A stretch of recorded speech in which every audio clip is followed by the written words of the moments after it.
View કોઈ good મોર્નિંગના સંકેતો આમ તો નથી કિરણ, બધા જ ફ્રન્ટથી એક ઘટાડો એક નેગેટિવ સેટઅપ ભારતીય બજાર માટે બનતું જોઈ રહ્યા છે. શું આ સેટઅપ વચ્ચે અને જે સંકેતો છે બજારમાં અત્યારે તમે જોઈ રહ્યા છો નિફ્ટી બેંક માટે શું સ્ટ્રેટેજી હોવી જોઈએ હાલ? Very good morning everyone. Overall અગર આપણે માર્કેટની વાત કરીએ તો ડેફિનેટલી જે રીતના અત્યારે આપણને ગિફ્ટ નિફ્ટી યા તો પછી યુએસના ક્રૂડ ઓઇલ અને ઓવરઓલ કોમોડિટીઝ માર્કેટના જે ટિકર્સ આપણને દેખાડી રહ્યા છે, આજે તે એવી સારી ઓપનિંગ આપણને જોવા મળે એના ચાન્સીસ તો ઓછા છે. બીજી તરફ ઓપનિંગ પછી જે રિકવરી આપણને છેલ્લા આખા અઠવાડિયામાં જોવા મળી હતી, વેધર એવી કોઈ રિકવરી જોવા મળશે કે નહીં એ પણ એક ક્વેશ્ચન માર્ક છે. ફ્રાઇડેના સેશનમાં આગળ જો આપણને યાદ હોય તો આપણે ડિસ્કસ કર્યું હતું કે 24,600નું લેવલ ઇમ્પોર્ટન્ટ છે. જો વીકલી ક્લોઝ 24,600ની ઉપર નથી આવતું તો આ જે નર્વસનેસ છે કન્ટિન્યુ રહી શકે છે અને એમાં એક ઇમ્પોર્ટન્ટ લેવલ 24,300નું હતું. હવે આજે એક મોટું ગેપ ડાઉન ઓપન થાય છે. 24,300ના જે સ્ટોપ લોસીસ યા તો જે ઇમ્પોર્ટન્ટ લેવલ હતું એના ઘણા નીચે ઓપન થવાની શક્યતા દેખાડી રહ્યું છે.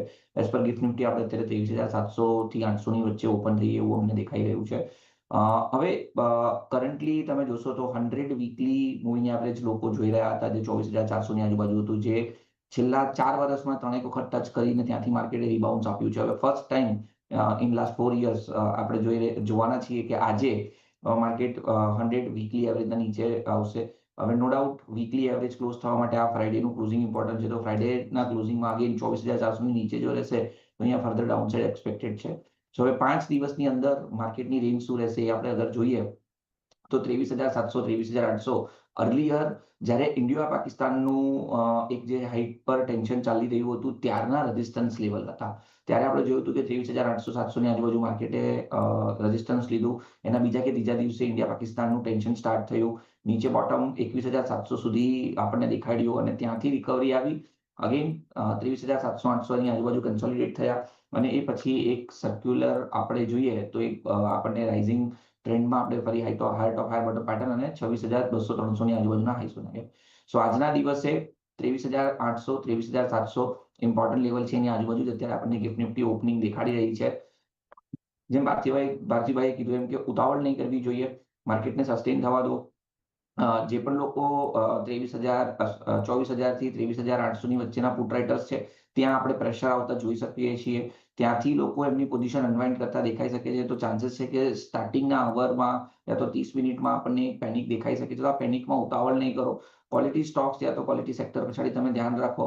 આપણે કેટલા વખતથી વાત કરી રહ્યા છીએ કે એફએમસીજી છે, ફાર્મા છે, ત્યાં આપણને કોઈ પણ પ્રકારનું નીચેના લેવલથી બાઇંગ જોવા નથી મળી રહ્યું. હવે ક્રૂડ ઓઇલ પ્રાઇસીસ જે રીતે ઉપર આવ્યા છે, કશે ને કશે માર્કેટ આ જ વસ્તુ ફેક્ટરિંગ કરતું એવું આપણને લાગી રહ્યું હતું. તો મારા હિસાબથી ફાર્મા છે, આઈટી છે, ત્યાં ધ્યાન રાખવું જોઈએ. એફએમસીજીમાં થોડું હજી વેટ એન્ડ વોચ કરો. પેઇન્ટ સેક્ટરમાં પણ મારા હિસાબથી થોડું વેટ એન્ડ વોચ કરો, કારણ કે ક્રૂડ ઓઇલના અપસ્વિંગ જે આવ્યા છે ત્યાં થોડું નેગેટિવ પ્રેશર્સ આપણને દેખાઈ શકે એમ છે. બેન્કિંગમાં આપણે 2 અઠવાડિયાથી વાત કરી રહ્યા હતા કે ભાઈ ત્યાંથી થોડું બધું પ્રોફિટ બુકિંગ આવી શકે છે. એક ઓવરબોટ ટેરિટરીની અંદર બેંક નિફ્ટી ટ્રેડ કરી રહ્યા હતા. સો બેંક નિફ્ટીની પણ જો લેવલ વાઇઝ વાત કરીએ, જેમ નિફ્ટી 23,700 થી 800ની વચ્ચે કશે ને કશે સપોર્ટ આઈડેન્ટિફાઈ કરી શકે છે. ધ સેમ ટાઈમ ઝોન ઉપર અગર તમે બેંક નિફ્ટી જોશો તો 55,800 થી 56,400ની આજુબાજુ, ઇનફેક્ટ 200 દિવસની મૂવિંગ એવરેજ 57,400ની આજુબાજુ છે. સો આજે જોવાનું રહેશે પહેલા તો 57,400 જે રીતના ઘટાડા દેખાય છે, ચાન્સીસ આર વેરી હાઈ કે આપણે 57,400ની નીચે જ ઓપન થઈએ.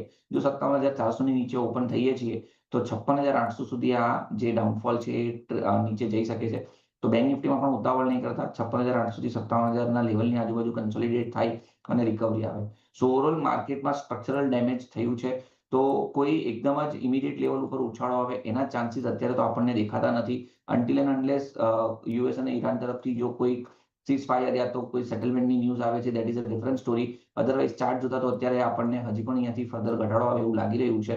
તો કોઈએ પણ શરૂઆતમાં માર્કેટ ઓપન થતા જ બોટમ ફિશિંગ ના કરવી જોઈએ. તો ખાસ કરીને એક આ સ્ટ્રેટેજી નિફ્ટી બેંક માટે ધ્યાનમાં રાખો અને બજારમાં હજુ પણ ઘટાડો આગળ વધતો દેખાઈ શકે છે. પાર્થિવ,